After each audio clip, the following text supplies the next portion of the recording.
여러분의 인생을 명품으로 만드는 비밀, 지금부터 시작합니다. 은퇴 후 가장 먼저 사라지는 것이 무엇일까요? 많은 분들이 건강이라고 말하지만 사실은 일상의 대화와 있는 관계입니다. 직장에 다닐 때는 의식하지 못했습니다. 아침에 출근하며 건네던 짧은 인사, 점심시간 동료들과의 수다, 회의 속 농담 한마디, 이런 작은 순간들이 우리 하루를 지탱해주고 있었습니다. 하지만 은퇴와 동시에 이 모든 것이 한순간에 사라집니다. 남는 건 낯선 고요뿐이지요. 이 고요는 처음에는 달콤한 자유처럼 다가옵니다. 아, 이제는 쉬어도 되겠구나. 눈치 보지 않아도 되겠구나. 하지만 시간이 길어질수록 자유는 무게로 변합니다. 집안의 시계 소리만 크게 들리고 하루 종일 말 한마디 안 하고 지나가는 날이 늘어나면 문득 이런 생각이 듭니다. 나 혼자 이렇게 살아도 괜찮을까? 많은 어르신들이 이렇게 말씀하십니다. 은퇴 후에야 알았다. 외로움이 무서운 게 아니라 아무와도 연결되지 않는 고립이 더 무섭다는 걸. 혼자는 견딜 수 있지만 고립은 사람을 무너뜨립니다. 누군가와 웃고 떠드는 대화가 없을 때, 기분이 가라앉아도 위로의 말 한마디 들을 수 없을 때, 몸이 불편해도 대신 약을 사다 줄 사람이 없을 때, 그 공허감은 상상 이상입니다. 사실 철학자들도 오래전부터 이 점을 이야기했습니다. 아리스토텔레스는 인간은 본래 사회적 동물이라고 했습니다. 사람은 관계 속에서 살아갈 때 비로소 자기답게 살 수 있다는 뜻입니다. 또 빅터 프랭클은 삶의 의미는 관계 속에서 발견된다고 말했습니다. 누군가와 맺는 관계야말로 우리가 삶을 계속 이어가게 하는 조건이라는 것이죠. 그런데 현실은 어떻습니까?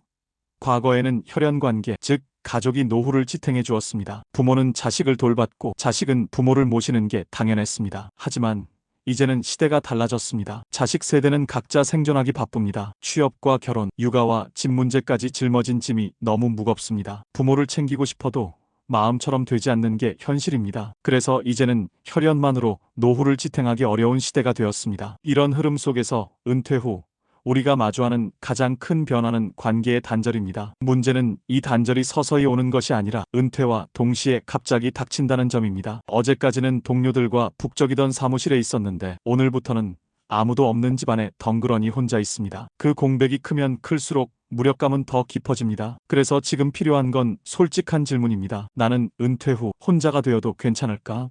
나는 관계가 끊어져도 무너지지 않고 내 삶을 지킬 준비가 되어 있을까? 이 질문을 피해선 안 됩니다. 답하기 어렵더라도 스스로에게 물어야 합니다. 왜냐하면 준비하지 않으면 고립은 피할 수 없는 현실이 되기 때문입니다. 노후의 가장 큰 위험은 외로움이 아닙니다. 고립에서 오는 무기력입니다. 고립은 마음을 닫게 만들고 닫힌 마음은 몸까지 무너뜨립니다. 결국 관계가 끊기면 삶의 의미도 흐려집니다. 이것이 바로 우리가 지금부터라도 새로운 관계를 설계해야 하는 이유입니다. 은퇴하면 가족이 늘 곁에 있어 든든할 줄 알았어요. 그런데 하루 종일 전화 한 통 없는 날이 많아지더라고요. 많은 어르신들이 이렇게 말씀하십니다. 평생 자식을 위해, 가족을 위해 살았는데 정작 은퇴 이후 남은 건 고요한 집과 끝없는 생각뿐이라는 거죠. 아침에 눈을 떠도 누가 불러주는 사람 없고 저녁에 식탁에 앉아도 맞은편 자리가 비어 있으면 마음이 서늘해집니다. 사실 이런 경험은 특별한 사람의 이야기가 아닙니다. 우리 이웃, 친구,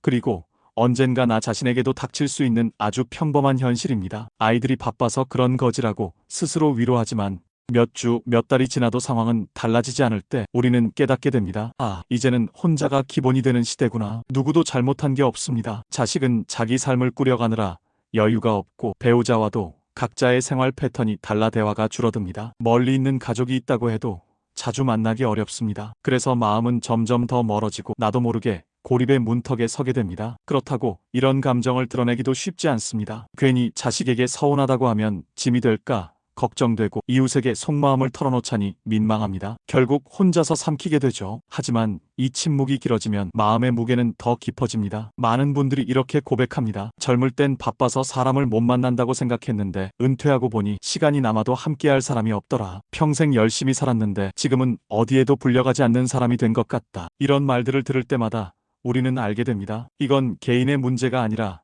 시대가 바뀌면서 모두가 겪는 공통된 현실이라는 거요. 그러니 지금 느끼는 허전함과 외로움은 부끄러운 게 아닙니다. 오히려 당연한 감정입니다. 중요한 건 그 감정을 인정하고 어떻게 넘어설지 방법을 찾는 겁니다. 이 공감의 지점을 시작으로 우리는 한 가지 질문에 다다릅니다. 그렇다면 혼자가 되어도 무너지지 않으려면 어떻게 해야 할까? 그 답을 찾기 위해서는 먼저 왜 지금 우리가 이렇게 혼자가 될 수밖에 없는지 그 배경을 살펴봐야 합니다. 세상이 어떻게 달라졌는지를 이해해야만 앞으로의 해법도 분명해지기 때문입니다. 예전에는 부모와 자식이 함께 사는 게 당연했습니다. 부모가 늙으면 자식이 모시고 명절마다 온 가족이 한자리에 모여 밥상을 차리는 것이 흔한 풍경이었죠. 그래서 노후에는 자식이 있어 든든하다는 믿음이 있었습니다. 하지만 이제는 현실이 많이 달라졌습니다. 자식들은 각자 살아가기 바쁘고 부모 세대 역시 자식에게 모든 걸 기대하기 어려운 상황이 되었습니다. 자식이 잘못해서가 아닙니다. 지금 세대가 짊어진 짐이 너무 크기 때문입니다. 취업 경쟁, 높은 집값, 육아와 교육비 부담까지 하루하루를 버티는 것만으로도 벅찬데 부모를 챙길 여유까지 갖기는 쉽지 않습니다. 또 직장 때문에 지역을 옮겨 다니거나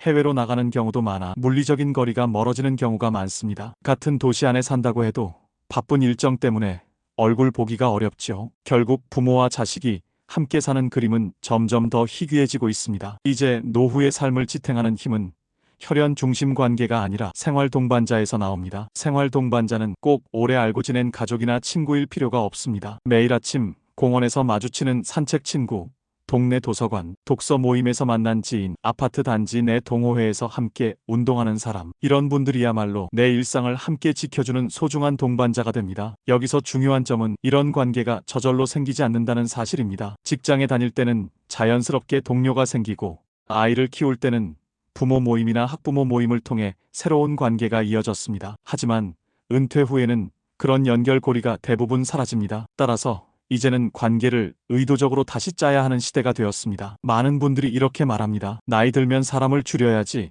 괜히 귀찮게 뭐하러 만나. 하지만 사실 노후는 사람을 줄이는 시간이 아닙니다. 오히려 새로운 사람을 다시 엮는 시간이 되어야 합니다. 자식과 손주만 바라보다가 혼자가 되었을 때 삶은 금세 공허해집니다. 그러나 일상 속에서 자주 만나는 생활 동반자가 있으면 고립은 크게 줄어듭니다. 여기서 중요한 건 사람의 숫자가 아니라 빈도와 편안함입니다. 사람을 많이 아는 것보다 자주 보고 부담 없이 대화할 수 있는 사람이 몇 명 있느냐가 더 중요합니다. 일주일에 한두 번 얼굴을 보는 친구가 있으면 그 자체로 외로움은 크게 줄어듭니다. 멀리 있는 가족이 한 달에 한 번 전화를 걸어주는 것보다 매일 아침 공원에서 마주쳐 안녕하세요. 인사 나누는 사람이 훨씬 큰 힘이 되기도 합니다. 또 한 가지 중요한 점은 이런 관계가 꼭 거창하거나 오래 이어져야 하는 것은 아니라는 겁니다. 하루에 30분 차 한 잔 나누는 대화, 저녁 산책길에서 주고받는 안부 한마디, 시장에서 단골 가게 주인과 웃으며 나누는 대화, 이런 소소한 연결이 쌓이면 삶의 리듬이 안정되고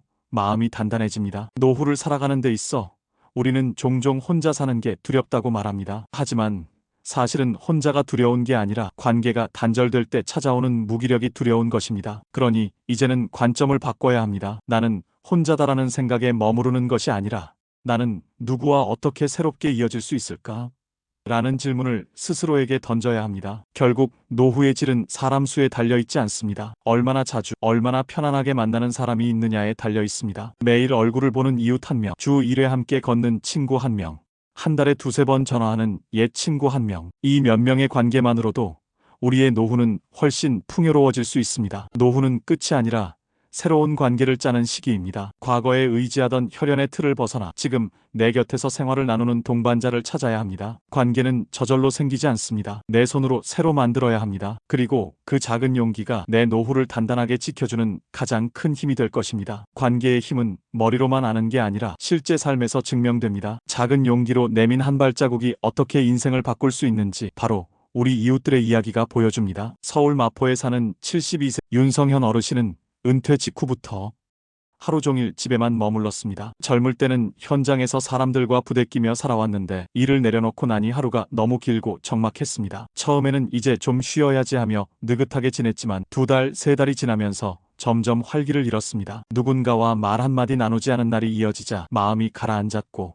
결국 병원에서는 우울증 초기 진단을 받게 되었습니다. 그러던 어느 날 아파트 게시판에 붙은 작은 안내문 하나가 눈에 들어왔습니다. 저녁 7시 공원 걷기 모임. 함께 걸을 분 환영합니다. 망설이다가 그냥 한번 나가보기로 했습니다. 그날 공원 입구에서 또래 어르신 5분이 반갑게 맞아주었고 함께 천천히 공원을 한 바퀴 돌았습니다. 대단한 대화는 아니었습니다. 오늘 날씨 좋네요. 저쪽 벤치에 꽃이 예쁘게 피었네요. 이런 짧은 대화였지만 그 1시간이 윤성현 어르신에게 오랜만에 웃음을 되찾게 해주었습니다. 그 후로 윤성현 어르신은 매일 같은 시간에 걷기 모임에 나가기 시작했습니다. 발걸음이 점점 가벼워졌고 어느새 그 시간은 하루 중 가장 기다려지는 시간이 되었습니다. 지금은 산책 모임 친구들과 근처 공원에서 열리는 봄꽃 축제에 함께 나가 길게 늘어선 노점에서 국화빵도 사 먹고 지역 합창단 공연도 구경하고 가끔은 서로 집 반찬을 나누기도 합니다. 윤성현 어르신은 말합니다. 걷기가 운동을 넘어서 내 삶의 리듬이 됐어요. 무엇보다 함께 걸을 사람이 생기니까 마음이 덜 무겁습니다. 병원에서 받던 약도 점점 줄었고 의사도 생활 자체가 회복의 힘이라고 말해주었습니다. 부산에 사는 68세 박기성 어르신은 은퇴 후 처음 몇 년간은 그럭저럭 지냈습니다. 하지만 배우자가 세상을 떠나고 혼자가 되면서 마음이 크게 흔들렸습니다. 집안에 홀로 앉아 있으면 지난 세월이 허무하게 느껴지고 하루가 무의미하게 흘러갔습니다. 그런데 우연히 고교 동창회 초대 문자가 왔습니다. 40년 만에 친구들을 만나는 게 부담스럽기도 했지만 이대로 있으면 안 되겠다는 생각에 나가보았습니다. 처음엔 옛날 이야기만 이어졌습니다. 그때 담임 선생님 기억나? 체육대회에서 내가 달리기 1등 했잖아. 하지만 시간이 지나면서 그들은 단순히 옛 추억을 나누는 데서 멈추지 않았습니다. 박기성 어르신과 몇몇 친구들은 함께 사진 동호회에 들어갔습니다. 매주 토요일이면 카메라를 들고 함께 바닷가를 찾아갔습니다. 사진을 찍으며 현재의 삶을 공유하고 작품을 나누며 서로의 일상을 응원하게 되었습니다. 박기성 어르신은 이렇게 말합니다. 가족은 멀리 있어도 친구는 매주 함께 사진 찍으며 내 삶을 채워줍니다. 예전에는 과거만 붙잡고 사는 게 두려웠는데 지금은 친구들과 함께 새로운 추억을 만들어 간다는 게 큰 힘이 돼요. 이제 박기성 어르신은 매주 사진 모임을 기다리며 혼자 있는 시간도 더 이상 공허하지 않게 보냅니다. 과거의 인연을 현재형으로 바꾸었을 때 노후의 삶은 다시 살아나는 것을 보여주는 사례입니다. 경기도에 사는 75세 안숙희 어르신은 처음에 스마트폰이 너무 낯설었습니다. 문자 보내기도 어렵고 영상통화는 더더욱 자신이 없었습니다. 그런데 손주가 미국으로 유학을 가게 되면서 손주 얼굴을 보려면 영상통화를 배워야 했습니다. 처음에는 서툴러서 카메라 각도가 엉망이었지만 손주가 웃으며 할머니 조금만 더 옆으로요라고 알려주는 순간 안숙희 어르신은 기술이 아니라 사랑의 끈을 배운 듯 했습니다. 그 이후 그는 지역 복지관에서 열리는 스마트폰 교실에 다니며 기초를 배웠습니다. 그 과정에서 또래 친구들과 자연스럽게 친해졌고 함께 온라인 글쓰기 모임에도 가입했습니다. 모임에서는 매주 한 편씩 글을 써서 공유하고 서로의 글을 읽으며 댓글을 달아주었습니다. 놀라운 건 오프라인에서 몇 번 만나지 않아도 스마트폰으로 연결되어 오가는 대화가 깊은 유대감을 만들어 주었다는 점입니다. 안숙희 어르신은 화면으로만 봐도 마음이 이어지는구나. 내 이야기를 들어주는 사람이 있다는 게 이렇게 든든하구나 하는 걸 느꼈습니다. 이제는 스마트폰이 더 이상 낯선 기계가 아니라 외로움을 막아주는 창문이 되었습니다. 세 분의 이야기는 다르지만 공통점이 있습니다. 작은 행동 하나가 삶을 완전히 바꿨다는 것입니다. 윤성현 어르신은 집 밖으로 나가 발걸음을 옮긴 것이 시작이었고 박기성 어르신은 망설임 속에서 동창회에 나간 것이 전환점이었으며 안숙희 어르신은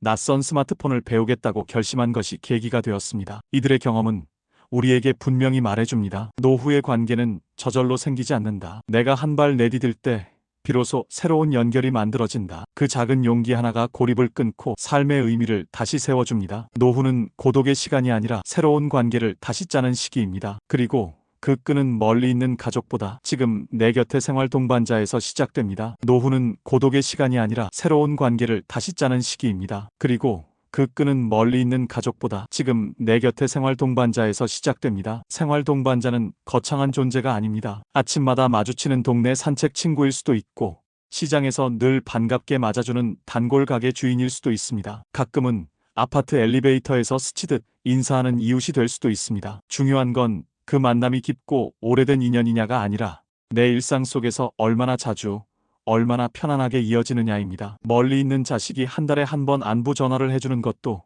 물론 소중합니다. 하지만 매일 얼굴을 보고 안부를 주고받는 사람 한 명이 더 큰 힘이 되기도 합니다. 우리 마음은 생각보다 단순해서 하루에 건네는 잘 지내시죠?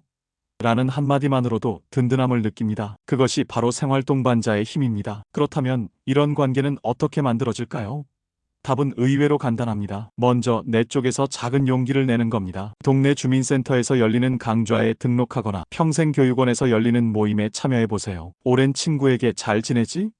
라는 짧은 메시지를 보내는 것도 좋습니다. 혹은 스마트폰을 통해 새로운 모임을 찾아보는 것도 방법입니다. 관계는 기다린다고 생기는 것이 아니라 내가 움직일 때 비로소 시작됩니다. 삶의 후반부는 흔히 겨울에 비유됩니다. 하지만 겨울이 차갑다고 해서 그 안에 따뜻한 온기가 없는 건 아닙니다. 눈 덮인 나무 아래에서도 새싹은 봄을 준비합니다. 노후의 고요도 마찬가지입니다. 멀리 보지 말고 가까운 자리에서 작은 관계에 싹을 틔우면 됩니다. 그 싹이 자라나 나의 일상을 지탱하는 든든한 나무가 되어줄 것입니다. 그러니 이제 고독을 두려워하지 마세요. 내 옆에 작은 관계 하나가 내 노후를 지켜주는 가장 큰 버팀목이 될 수 있습니다. 오늘 문을 열고 이웃에게 먼저 미소를 건네는 순간 새로운 동반자가 시작될지도 모릅니다. 그리고 그 작은 시작이 쌓이지 않으면 우리는 또다시 낯선 고요 속으로 밀려날 수 있습니다. 여러분, 솔직히 말해볼까요? 노후의 가장 무서운 건 외로움이 아닙니다. 고립입니다. 아무도 부르지 않고 아무도 묻지 않는 시간. 그 고요 속에서 사람은 너무 쉽게 무너집니다. 그렇다고 두려움만 붙잡고 있을 수는 없습니다. 아리스토텔레스가 말했죠. 인간은 본래 사회적 동물이다. 우리는 연결 속에서 살아야만 자기답게 설 수 있습니다. 빅터 프랭클도 이렇게 남겼습니다. 삶의 의미는 관계 속에서 발견된다. 결국 관계는 선택이 아니라 삶의 조건입니다. 그렇다면 방법은 무엇일까요? 크게 어려운 게 아닙니다. 오늘 단 하나. 작은 행동으로 시작하는 겁니다. 문 앞에서 만난 이웃에게 안녕하세요라고 말하기, 오래 연락 끊긴 친구에게 문자 한 줄 보내기, 저녁 식사 후 10분만 걸어보기. 이 단순한 행동들이 내일의 나를 바꿉니다. 노후는 파도가 없는 잔잔한 호수와 같습니다. 겉으론 고요해 보여도 그 속엔 여전히 고유한 빛과 울림이 깃들어 있습니다. 그 호수에 작은 돌멩이를 던져보세요. 파문은 곧 새로운 관계와 의미가 되어 나에게 돌아옵니다. 그러니 주저하지 마세요. 오늘부터 혼자 살기 연습을 시작하세요. 댓글로 당신의 작은 시도를 나눠주세요. 구독과 좋아요는 단순한 클릭이 아닙니다. 함께 준비하는 동반자를 만드는 약속입니다. 마지막으로 꼭 전하고 싶은 말이 있습니다. 스스로를 탓하지 마세요. 긴 세월 버텨온 당신의 두 손을 이제는 내가 나 자신을 위해 따뜻하게 감싸 안을 시간입니다. 혼자여도 괜찮습니다. 당신의 삶은 여전히 따뜻하고 앞으로도 충분히 의미 있습니다. 오늘 이야기가 마음에 와 닿으셨다면 구독과 좋아요, 그리고 소중한 분들과의 공유로 함께 품격 있는 지혜를 나눠주시길 바랍니다. 여러분의 인생이 황금빛으로 물들기를 응원합니다. 감사합니다. 꽃과 잎이 바람에 기대어 흔들리듯 사람의 마음도 서로에 기대어 살아간다.